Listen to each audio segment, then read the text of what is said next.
Bucks of Nebraska podcast. This is episode number 3. In this episode, we're going to go through 2025's best, highest engaged, greatest content on the Facebook page to kick this thing off. Then we're going to move into kind of the rules and regulations and a lot of the hot topics that everybody talks about, especially on the internet. And then we're going to move into the last part of this podcast. We're going to move into what it looks like for OBC moving forward and kind of what we're thinking of for episode number 4. And so to kick off, I think the very first thing we want to do is, first off, I want to just set the tone here. I think 2025 was actually a really good deer year. All things considered, with the amount of habitat loss and the decline of the deer population, there was some bruisers shot. There was a lot of really good deer killed this year, a lot of good bow deer killed that we talked about on the last episode that we were together on that late October, early November. Something was just in the air. Magic was in the air for about a week there. There was deer getting tipped over. I mean, we killed our 3 archery deer within, I think, about 3 or 4 days, the group of us. I know that Atlanta killed one. My dad shot one in that period of time. And obviously we got a ton of the followers on the page that have, a lot of success during that time period too. Yeah, I think I'm going to start off this 2025. And then rifle season too. And there were some hammers killed by a lot of the big deer across the whole state. I think we see the deer numbers are going down. I think 2025 was down 7%. What they say from 2024. Harvest rates, yeah. Obvious, though. They lowered the tags, the permit numbers and everything. We'll get into that stuff. But I still think the bonus, the biggest perk of 2025 is we had some hammer shared, some big deer. First deer that we're going to shout out, Wyatt Betcher from Spencer, Nebraska. This deer, I got one picture from him. He sent it over, and I asked, what in the world is that? And he goes, is it big? Yeah. I said, I'd say it's pretty big. I said, how many points? He goes, I don't know. I stopped counting after 15. Yeah. I was like, oh, Lord. So really big deer. He shared one picture of it on the blue tart, but a giant. It's got to be well over 200 inches. He's from Spencer. I don't know where the deer was killed, but I'm sure you guys are Googling mapping right now. It's Spencer, Nebraska. But it's a absolute giant of a deer. I know it's over 200 inches, and I know that deer's really the only thing you could claim that it doesn't have is a lot of width, but it has everything else. It's got multiple eye guards. It's got a unicorn point. It carries its mass all the way out to the tips. Those beams are long. They wrap all the way to the almost touch. Yeah, I'm going to count them. So 1, 2, 3, 4, 5, 6, 7, 8, 9, 10, 11, 12, 13, 14, 15, 16, 17, 18, 19, 20, 21, 22, 23, 24, 25, 26, 27 maybe, that I can see. Yeah, that we can see from one angle. And that deer's got a lot going on. What an absolute pig. Spencer, you got it done, buddy. Yeah, that's congratulations. Yeah. Heck of a deer. Now, do you know any backstory on this? I have no idea. Okay, I didn't know if he had history with this deer, knew of the deer. This was a rifle kill? Yeah, I think it's a rifle kill, yeah. He shared it on November 11th. That'd be Bo. It'd be Bo. That'd be Bo. Yeah, right? I like to him. He has no orange on, so we'll say he's not an Orange Army guy, but what a hell of a deer. Not that it takes anything away from shooting a deer with a rifle compared to a bow, but as we all know, and all the listeners out there, when you get up close and personal with a bow and get one like that on the ground, it is a special thing. This one, I love some of the comments. I'll bet that tank never lost a fight. The rat looks like he's, what's it say? He's fecking tumbleweed. I think he meant something else for that. Yeah.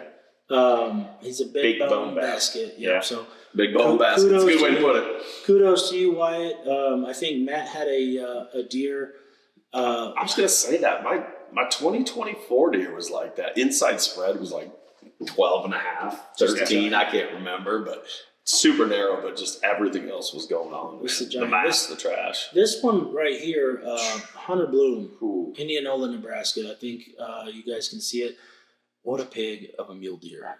Yeah, the mule deer were definitely I think red hot this year. A lot of people were complaining about a deer population, but that deer right there is a giant.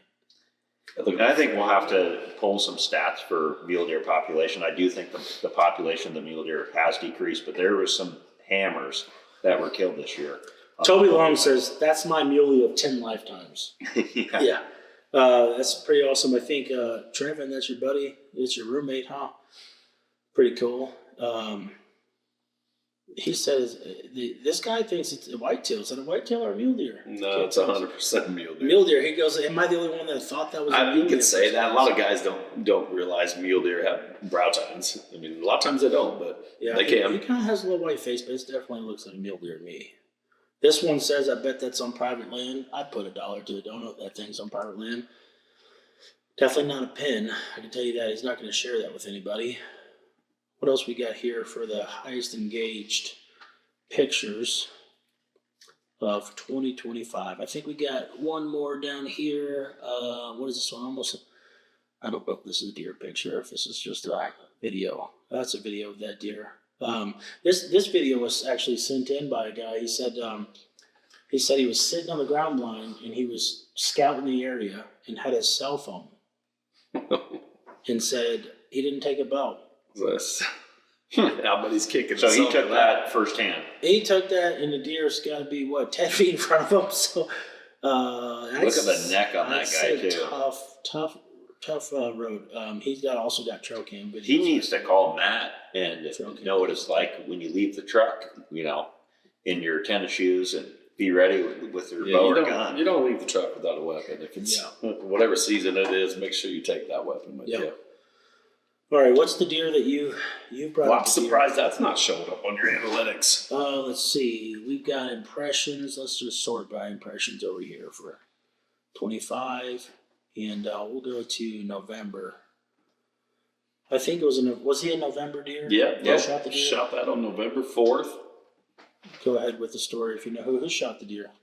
Good guy, Logan Hanselcheck. So, heck of a deer. He's a killer, man. He's always not real.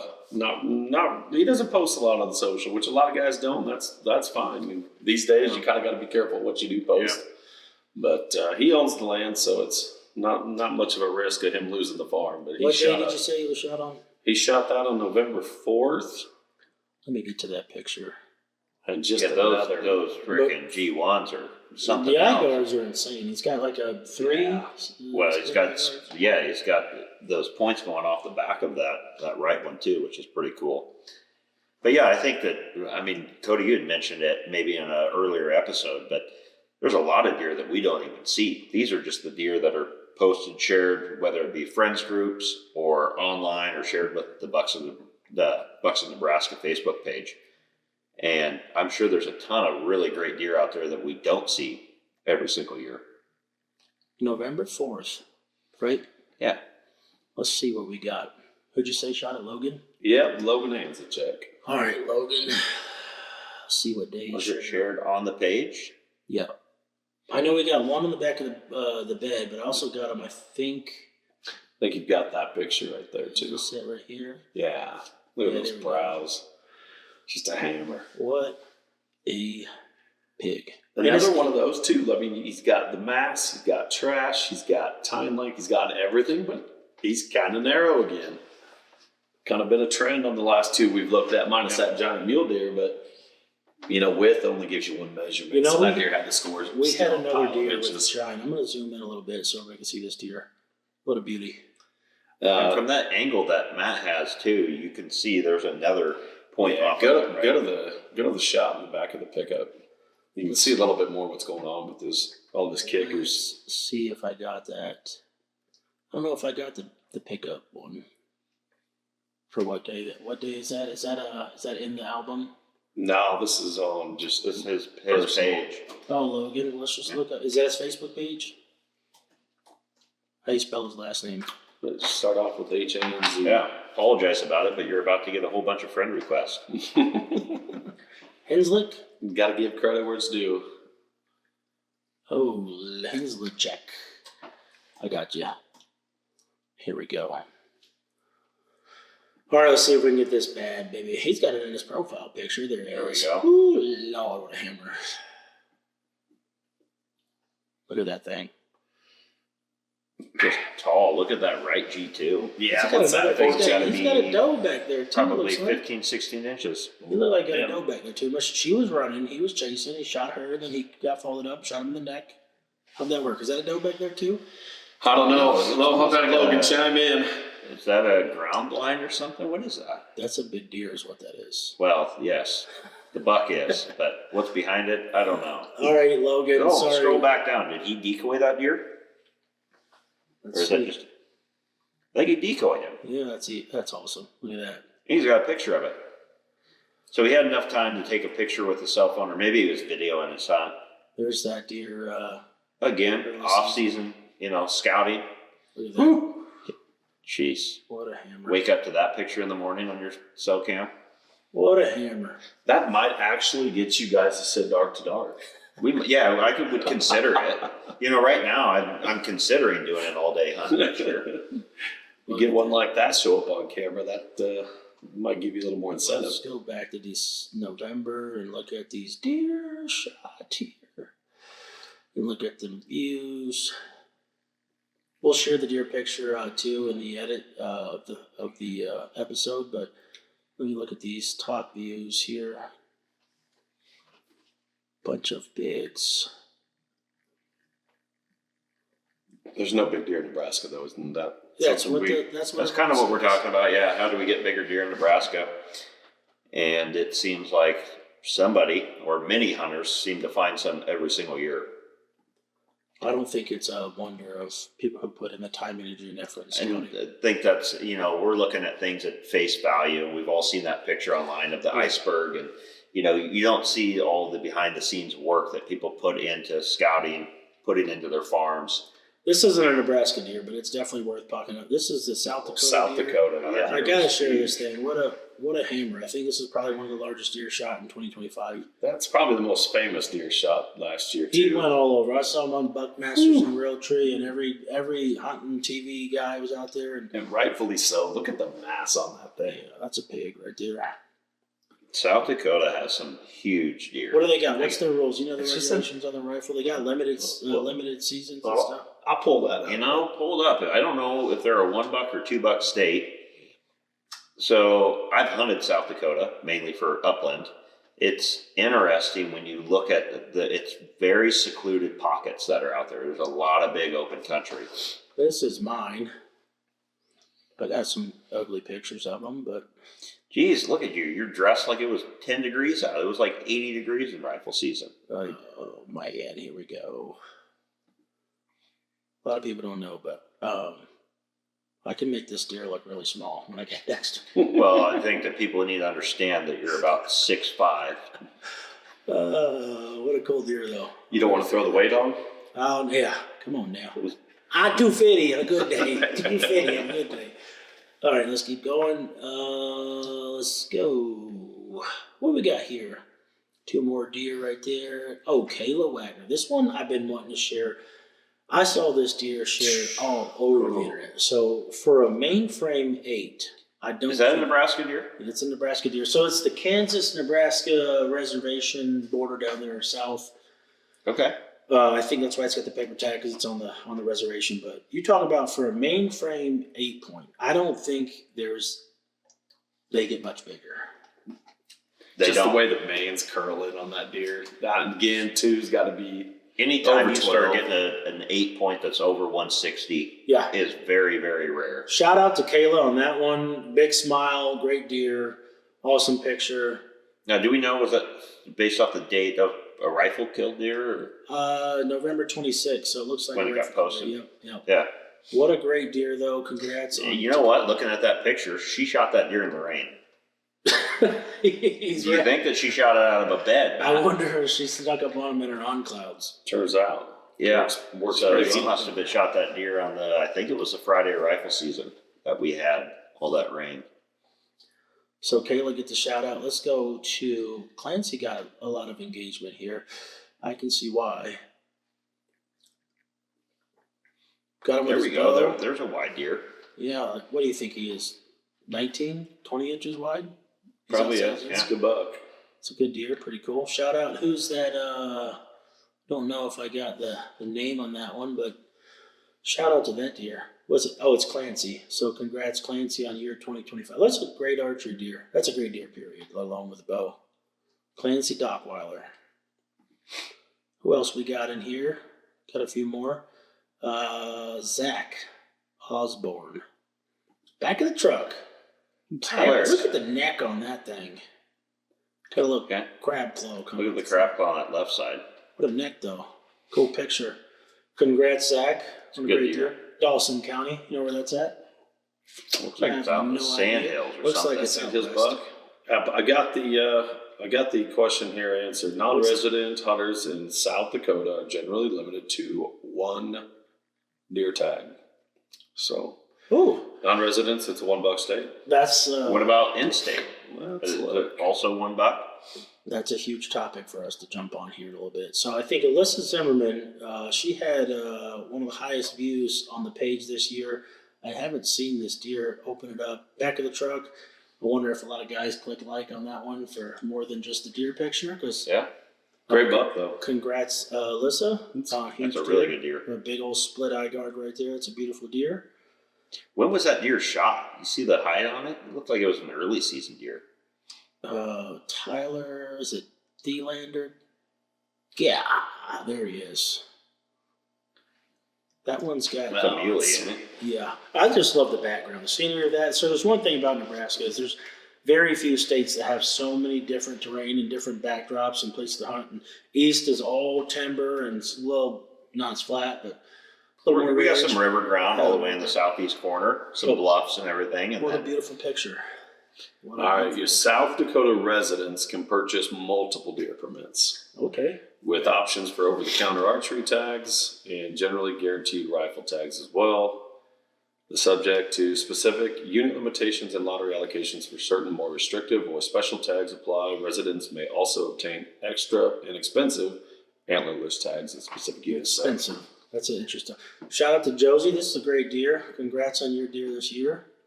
There's Colton's deer, Ian Rivera's deer. Just gonna keep going through. We'll go back to that one. I love these pictures where we don't get your face in it, but Mike had a nice deer with his bow this year.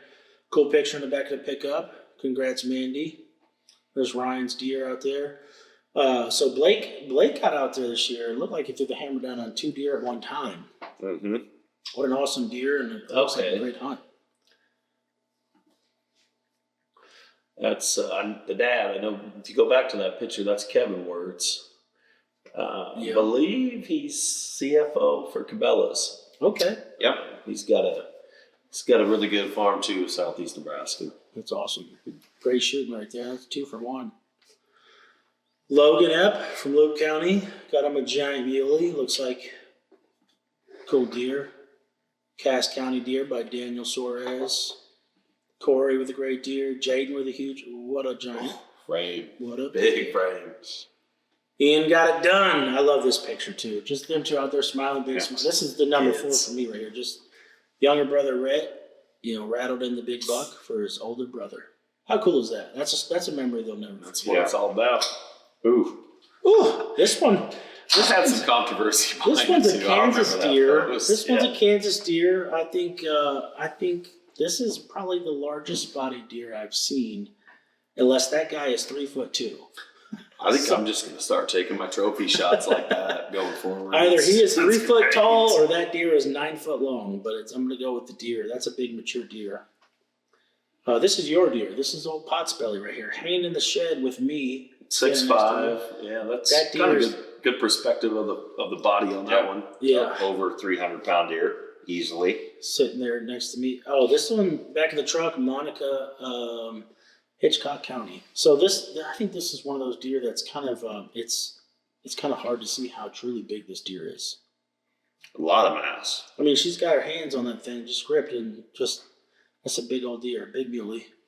Here we go. Griffin looked like Custer County got it done out there. Congrats to Griffin. Corbin got it done this year. Spencer, that's a Big wide one. old Big muley. frame. First deer alert. Braxton got his first deer. Congrats to Braxton. Hopefully many more. That's a beautiful stock on that rifle right there from, looks like Destin. Congrats there. And then, there's another picture of a deer, Destin. And then Tamarin, cool deer, got his suppressor on it. Awesome season. Another cool picture, I think, says Easton on the left and Mason Low on the right. Dakota County, Nebraska. a picture they're probably going to look back on when they're 30 and 40 years old and say, that was awesome.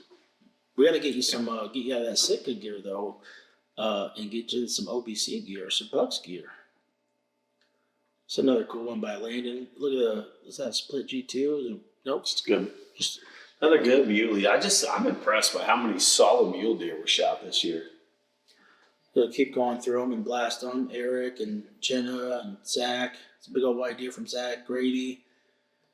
Brett. That's a big deer. That's Brody Nelson right there. It's a thick Gage County, that's my stomping grounds. Another split G2 deer. That one's gnarly right there. So Brad Doles from Cherry County. That's a stud. I don't think I'm gonna not pull the trigger when I see him. Here we go, another one. That's your neighbor.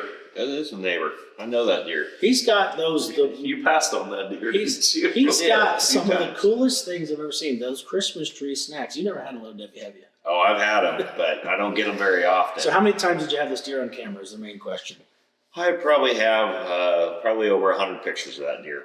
I had them all summer, all fall. I got a ton of velvet pictures of him. But for him, big old smile. Oh yeah, absolutely. Again, everyone's got their goals, and if that's something that he's happy with, and he looks like he's having a great time. I do believe I remember hearing that deer get shot. I'm like, that sounded like that 10-point that just got killed over there. So sounded just like it. Yeah. So. Oh Lord, he's having a good time. That's them little Debbies. They look like they haven't been. No, and I'll give it to those guys. I mean, they're really good neighbors. Real polite, respectful. They do it the right way. They put in a lot of time. I mean, they're every morning, every evening. They hunt about every single day of rifle season. So they put in the time. And well, kudos to him. Great for picture them. too. I think kudos to the picture here, quality of the picture here. There's not a bunch of blood and tongue hanging out and one of those things that just And they're little Debbies. No, so this one I've been trying to get to. So Justin Doherty shot this deer, Custer County. This picture just does not do this cool justice. But in the comments section, he shares his trail cam photo, and you can just see the mass on that deer in his trail cam photo. But when you see him right there, he's just got kickers and junk. He's thick, old, mature. Looks like he's hanging in the backyard from a tree, but cool deer from Justin. It just kind of makes you wonder how he got that deer up there. He probably threw a rope and guess over the limb and got it hung up. Kudos right here to Jessica. Great deer this year, Jessica. Keith County. Dylan Blackstone. Look at the faces on that deer. That's a good deer. That's a great deer right there. Jeff. That one looks like he has stuff in his rear. What has got going on here? He got Nebraska. Got a bunch of twine or something. What is that? Oh, I want to hear the story on this one. But kudos to Emma, first deer. Also had some extra bling, as they said. So, what a cool deer right there. Joe got him a thick stud, old deer. Big old smile from Scott. That deer looks like he was shot in the rain. Looks like another rain buck. I think that Friday. Shot in the buck bed. Yeah. Something to be said about those rain days. Mm-hmm. This picture's hard to see because he's out in the cornfield. But yeah, that's another neighbor deer over there in Gage County. Good job, Brian. Shooting all of Zach's deer. Ryan. Some cool pictures. I'm going to keep blowing through them. Go back to that one. Look at the mane on the right side. Yeah, he's just got junk. Paul made it up by his twos. That's sweet. That's a cool deer. Got a really cool vinyl harness on. Yeah. We got a couple of those. Wait till you see the vinyl harnesses that we're going to have this year. We've got a few on the OBC site right now. Looks like I got a 2-for-1 over here. Congrats on that one. Keep going through it. That's a cool deer, Trevor. Congrats on that one. Congrats, Connor and Lindsay. Lots of lady killers this year. Oh, man. Mm-hmm. There's a pile Shout out to all the girls starting to hunt. Jared, Tatum. She's got a big smile on her face. That's what I love about it. Throw your head up, Lucas. Maddie, one-handed with the giant. Mm-hmm.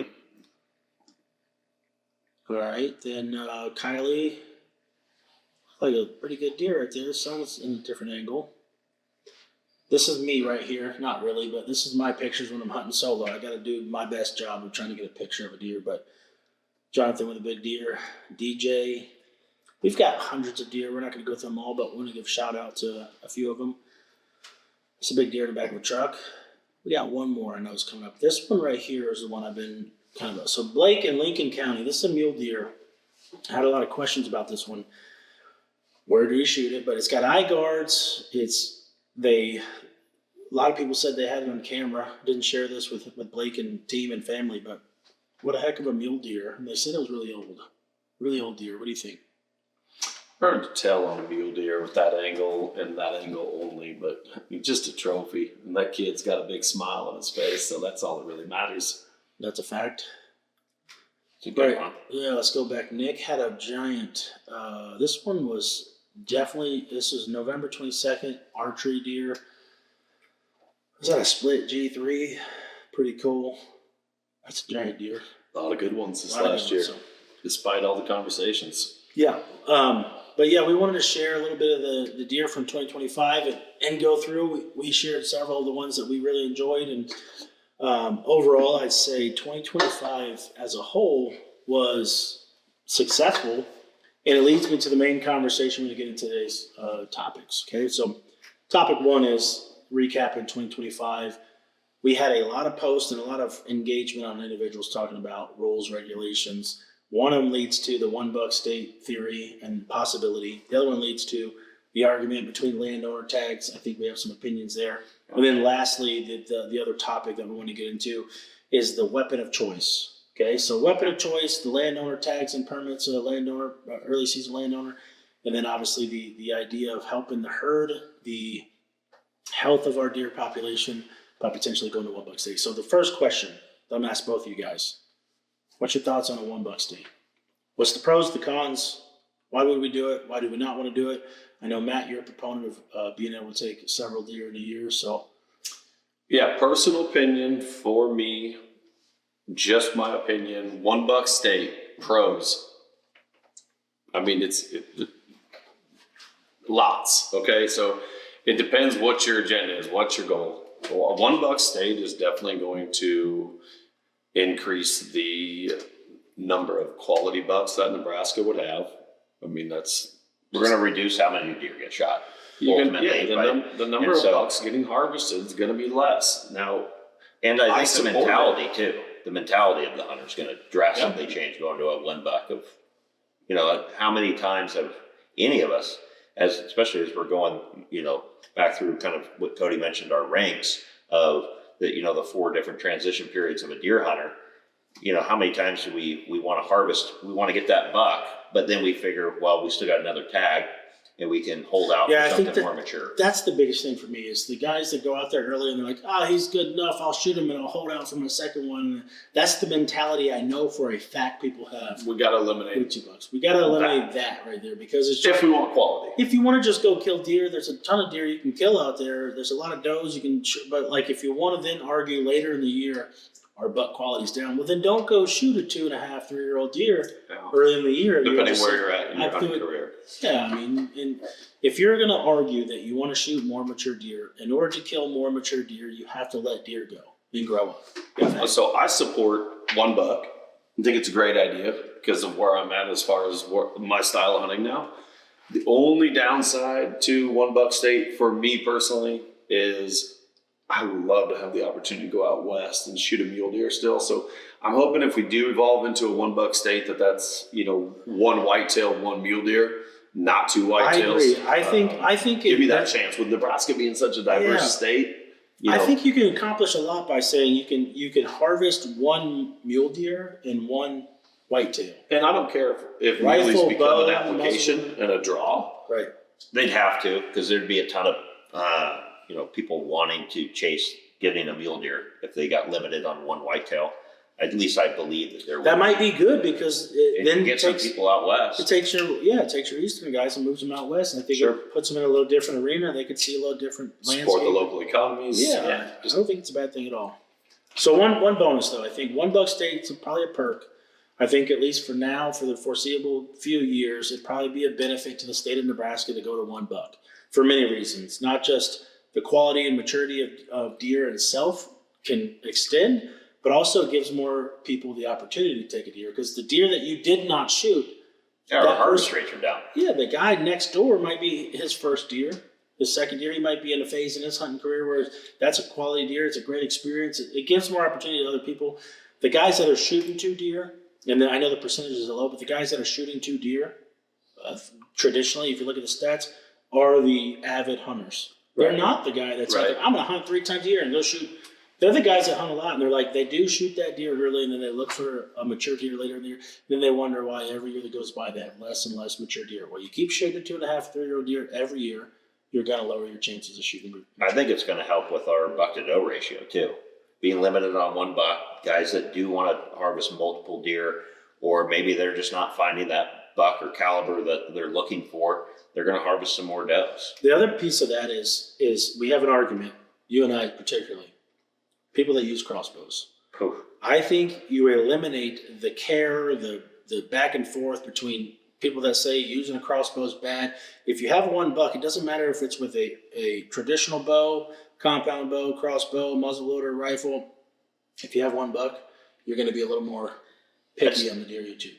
I'm not disagreeing with that, but I still think that crossbows are extremely effective, and they have a very long season, being able to hunt the entire archery season with a bow that is capable of shooting much further. I always challenge people who talk about crossbow hunters, get a crossbow. If you think they're that easy, go outside, set a target up at 50 or 100 yards, somewhere in there, the 50 to 100 yard range. Put your bolt in and pull the trigger with the scope and see if you hit the target. You still have to practice. Maybe your first time, but I'm going to argue that once you get it set up and you're ready to go, do you think that the guys spend as much time practicing with their bow before season that we practice with our vertical bows? And you're back to something with a stock. You can put it on one of these bog pods that we have. You can put it on, you can hunt out of a ladder stand with a rifle rest and be able to rest that bow. And I think that they're just more efficient. Yeah, at killing deer. There's no arguing that the ability to kill something with a crossbow is a lot easier than a vertical bow. And states out east, and I was just listening to some podcasts and data a couple of weeks ago. Something like 66% of bow hunters in Pennsylvania hunt with a crossbow, and it's over 70% of bow hunters in Ohio hunt with a crossbow. And they were talking about how they feel that there's been a decline in hunters when it comes to their deer season, or their gun seasons. And they have later gun seasons out east than we do here in Nebraska. And a lot of it's back to, those are 1 buck states. Pennsylvania and Ohio are both 1 buck states. And they're just saying, well, most of their people have already harvested their deer by the time the gun season comes around. So there's a lot less hunting pressure at that point in time. But ultimately, guys are getting it done way more effectively than they ever were with a vertical bow. So and you can argue that, ballistically, they shoot about the same speed. Their performance-wise of what they can do are very similar if you're shooting them off of a machine. Or you're, Levi Morgan, who shoots for Matthews, a guy that can shoot deer at 100 yards with a vertical bow. But most of your general hunters are not professional archers. And so the arguments I hear are it extends the effective range for most average hunters, increases the rate of harvest and early season harvest and whatnot, and then it reduces the sanctuary window for a buck. So essentially, you got to get them in a range with a traditional or vertical bow. My argument is not that they are good or bad or indifferent. I think that if it gets more people the opportunity to get outdoors and go hunting, especially during archery, not when the deer are in the middle of the rut and on lockdown, it gives more people more opportunity. I'm all for more opportunity because how I was raised hunting in the South with a buck and a doe a day tag, it was about harvesting deer, is going out there and having a time at deer camp. And it was in the state of Nebraska, it's to balance the idea between over harvesting and giving opportunity. And that's the challenge when you say, which one am I going to go towards? I always lean towards, we'll give more people more opportunities. Because let's just say this, you don't know who has an opportunity early season where it's during archery versus rifle. You don't know who has a chance to even pull back. A lot of the arguments is I physically can't pull back a vertical bow. That's great. That's fine. That used to be the basis on getting a crossbow permit, so it basically was a permit that was designed to, allow handicapped hunters the ability to bow and still. Keeps the older hunters more active and out there. Yeah. And I would 100% support that. And I would say that I 100% support the youth getting the youth involved. I mean, there's a lot of times because at 9, 10 years old, if you go out with a parent or a mentor, you're able to go out and harvest a deer. Most kids of that age are not able to pull back. What does it have to be, 40 or 45 pounds that you have to have for legal draw weight? So it gets them in the woods. It gives them opportunity. We're allowed to introduce a lot more youngsters to the sport. And I think for the crossbows and having them part of our whitetail season, those are all great benefit things. But to the able-bodied men out there that are shooting a crossbow, I think that that you could argue they're more ethical. You probably end up with less wounded deer. In all reality, they probably are, they're more effective, they're more accurate. Guys don't have maybe the steadying of a vertical bow or holding that, when they got buck fever coming in, shaking and making poor shots. But it's probably more ethical shots with a lot of the crossbows out there. Yeah. Yeah. So, hey, just to jump back in, I know we had some technical difficulties with the camera, but we were touching base on winter feed, nutrition, and the importance of it. The biggest thing that I will say for winter feed is just recovery.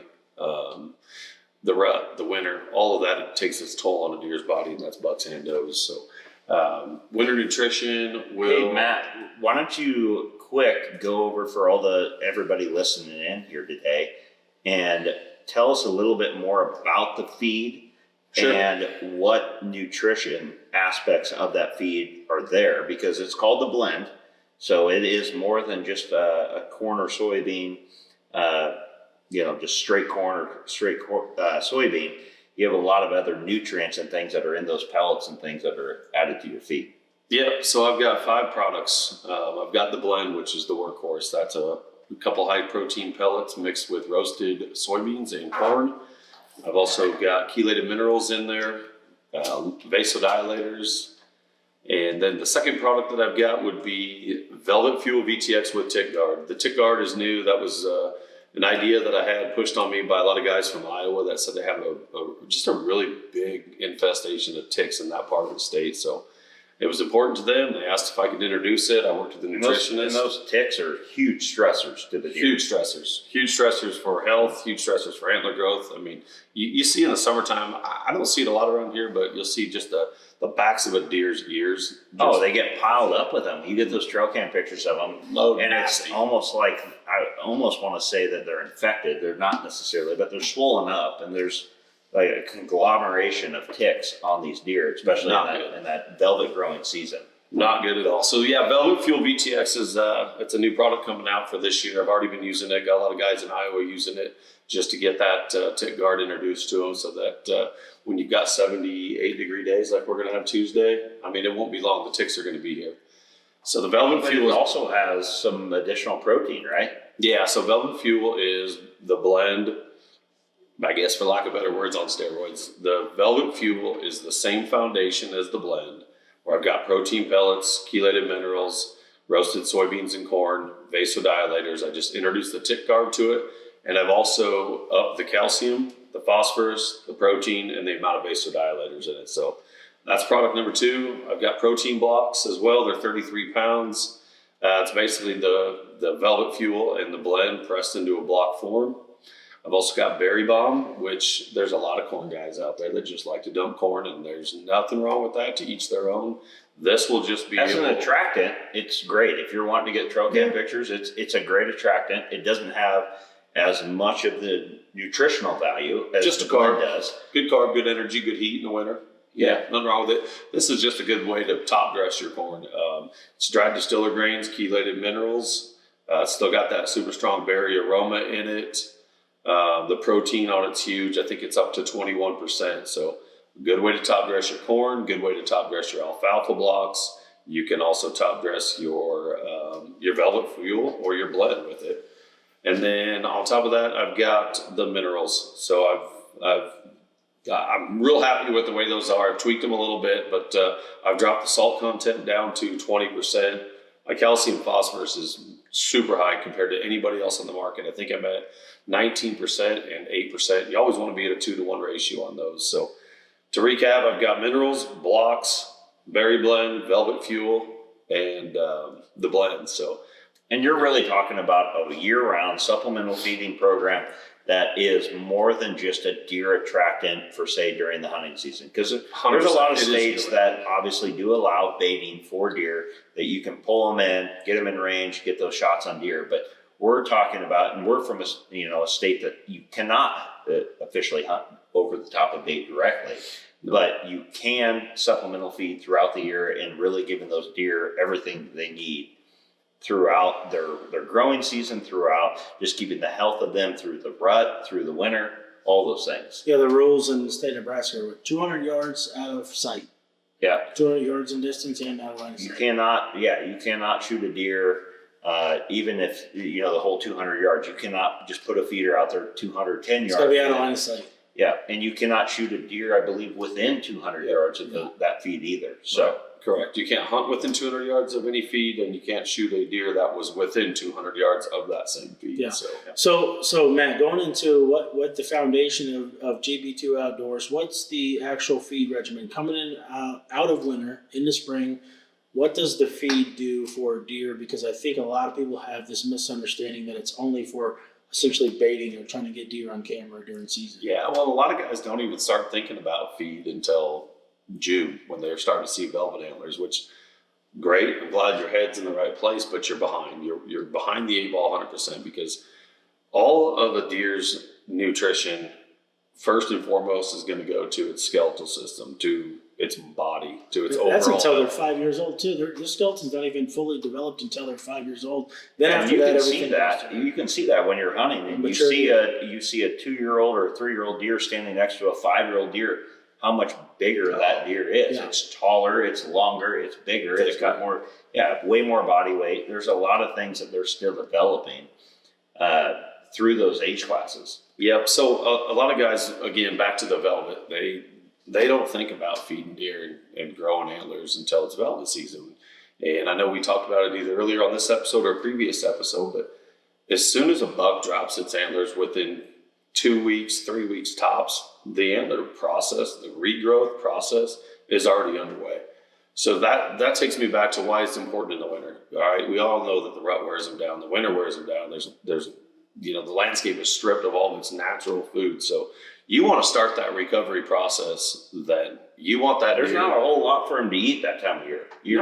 Tree bark and woody browse, leaves, locust pods, and what's left in the corn stubble with clean modern farming practices. There's not a lot of it in the fall time when they pick it. If you walk a field anymore here in the state of Nebraska, with the implement equipment that these guys have, there's not a ton of leftover beans or corn. Right, a lot of what we have here. Right. So the importance to feeding in the winter is you're setting the foundation for antler growth on time. You're not early. I mean, you're getting them through. You're rebuilding everything. Again, antlers don't start during velvet season. They start as soon as that buck sheds its antlers. It's time. The process is beginning. So if you do this feed this time of year and your bucks and your does are already healthy coming into spring, then all of that nutrition, all that calcium, all that phosphorus is going straight to antler growth instead of being behind the 8-ball, and it's rebuilding body and rebuilding core strength and rebuilding the skeletal system. You're devoting all of that good nutrition now to antler growth and antler development. So timing is critical. Yeah, I think after you come out of spring and you're going in the middle of summer and you start seeing a velvet deer, that's typically when I hear most people are putting out their cameras. So when they're throwing out cameras, that's when they're throwing out feed. And you're already 3 or 4 or 5 months behind the 8-ball on trying to replenish the deer's, just everything they've gone through coming out of rut and through winter. I think that's the biggest thing. So not to harp on the feed and the nutrition side of things, we obviously are big proponents of it. I think all three of us put a ton of feed out on our properties and for the cameras, but multiple tons. Yeah. So buy the tons of tons. What is there, a ton of pallet? Yeah, each pallet's 1 ton, depending on which one. If you're a guy that just wants a couple bags, that's fine too. But this time of year, what I'm going to tell most of you guys is you need to start refreshing your mineral sites. That's time. I always recommend that just after the first of the year. And your cameras will tell you that story too. If you've had mineral sites out all fall and winter, you notice probably come September-ish, they quit hitting them. And if you're watching them now and you got a camera on them now, minerals are important again. You're going to see your does and your bucks hitting minerals now. So if you got mineral sites out, it's time to refresh those. If you're getting through the winter and you want to just roll with the blend, that's the workhorse. That's a good year-round feed. keep that either as a standalone, fill your feeders with it. If you want to top yourself alfalfa bales with it, that's a great combination. It's deadly. They love both of them. And then as we roll into spring and the ticks start coming, if you want to transition into 50/50 or 100% velvet fuel, that'd be great, because the tick guard is going to be huge. We talked on that earlier with the ticks, at such a high rate in some parts of some states. You don't want that on your deer. I mean, that's detrimental to antler growth. That's detrimental to health. It's not good. So if you want to start introducing the velvet fuel, again, it's got more calcium, more phosphorus, more protein, and more vasodilators. So vasodilators, if you aren't familiar with those, vasodilators increase That's the blood flow. also what they use in male enhancement. Vasodilators. It's a vasodilator. Yep. And put two and two together, what it does for a male, a buck. I think there's a lot of comparisons that we can really compare humans and deer, and back to supplements. And you want to look at these guys that are jacked up bodybuilders, and yes, they lift weights, but if you really listen to what they do to get so big, and those big jacked It's up year-round guys, feeding and nutrition. the Ronnie Coleman's of the world, they will say that 90% of it is the diet, 100%. and they don't work out that much. No. In all reality, compared to partially what a lot of people think. I'm into the gym. I like doing those things and working out. And those guys are not hitting the gym 6-7 days a week, pounding the gym for 2 hours a day. They have short workout periods, and most of it is on the nutrition. And it's no different for the deer. You have to have the nutrition available for them. And this is really the roughest time of the year that the deer have. Yeah. Here in the Midwest or more northern states, when there's a lot of cold weather, as you mentioned, the crops are out. And there's just not any good browse really for them to have. A lot of those timbers I see on the land management side, there's not a lot of good nutrition for the deer. They're trying to survive, not thrive. Yeah. And by giving them all the things that they need with that supplemental feed, they're able to thrive. Yep. You're giving them everything they need to jumpstart the whole process. And it's not just bucks. I mean, we're talking overall herd health with supplements. You're having bigger, healthier does, bigger, healthier bucks. You're having fawns that are getting started off right. So if your goal is to grow bigger deer, I mean, it starts with a fawn. And having healthier does, having better lactation, and having better nutrition in your herd overall, I mean, it's a no-brainer to me. And the other thing is, a lot of guys don't realize that. Lost it there. I was going to jump in and say one thing that maybe my thought was when I first started on your supplemental feeding program, and what I think a lot of guys probably think is we can get started in July, throw this feed out while their antlers are already developing, and all of a sudden we're going to have huge racks. And that's really not the case. It's not that you might not get a couple extra inches out of the deer, but really it's on the supplemental program year after year of giving them all the nutrition that they need, that you're going to start seeing those deer that maybe were a 140, 145 deer that's now a 160, 165. Again, you're not going to just get any deer to be a 200-inch deer, but we're talking about trying to give them small percentages of increase. Yeah, 5, 10, and you're talking 5-10% on it, and you're talking about antler size. You want 20, 30 inches. That's a big deal. It can be, especially a big deer with good genetics that has everything it needs, that without your feed might be a 160 deer, could be a 180, 190-inch deer. Yeah. And your deer that are 120 might get up to that 140 range. Yeah. Well, what I was going to say too before I lost it earlier was, you look at a deer that eats well, that has a good supplemental feeding program. I mean, just look at the body size of them. They look like linebackers instead of little skinny wide receivers. Fully developed. I mean, they're just full mass. Back hips are thick and wide. Oh man, they look healthy. They look big. They got, when you clean one, if you harvest their the hides just look better. Yeah, they got a bigger fat hair. They've got everything that just a deer without good nutrition has. They've got it all. I mean, they just look like a better species. Yeah. So I think the thing that I'll say, going from February to March, we're about to hit turkey season. A lot of people are going to start going back in the woods after winter.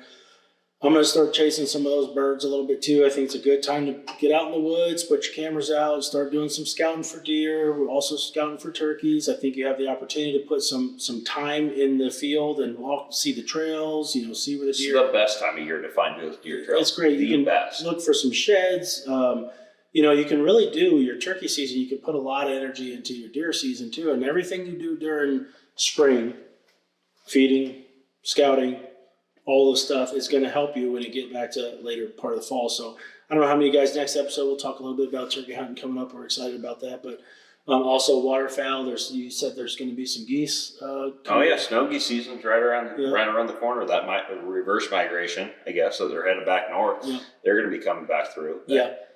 It's what's so great about this time of year is all those places that you try to avoid all fall and winter.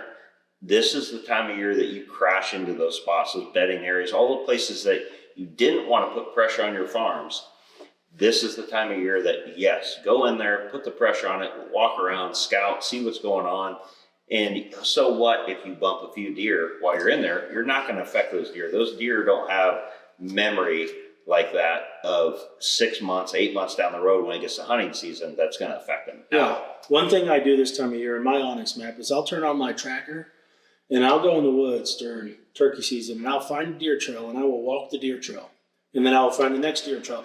And next thing you know, my Onyx map has all sorts of stuff. But what that tells me is every single deer trail on that property. And I have a chance to walk it. I'm not worried about bumping deer or messing anything up. But I can literally understand exactly their travel corridors. I can see the pinch points. The whole 9 yards. It's just, this is the chance to do those things without being, at risk of bumping your buck a mile or whatever when them ag fields are wide open and fall and whatnot. So they'll be back. It's one time you can crash into the sanctuaries that you've avoided like the plague all year long. Get in there, look at them, find the beds, find the trails, just like Cody said, man. Turn your tracker on, whatever app you're using, Onyx, Hunt-Stand, it doesn't matter. Turn your trackers on and have all of those trails. You'll find the intersections. You're going to find where all your stand locations for the following year could be. I mean, it's so easy to see everything this time of year than when everything's green. Those guys that go in and scout in July, August, September, you can't see anything. But right now, everything, all the sign is available and easy to see. Yeah.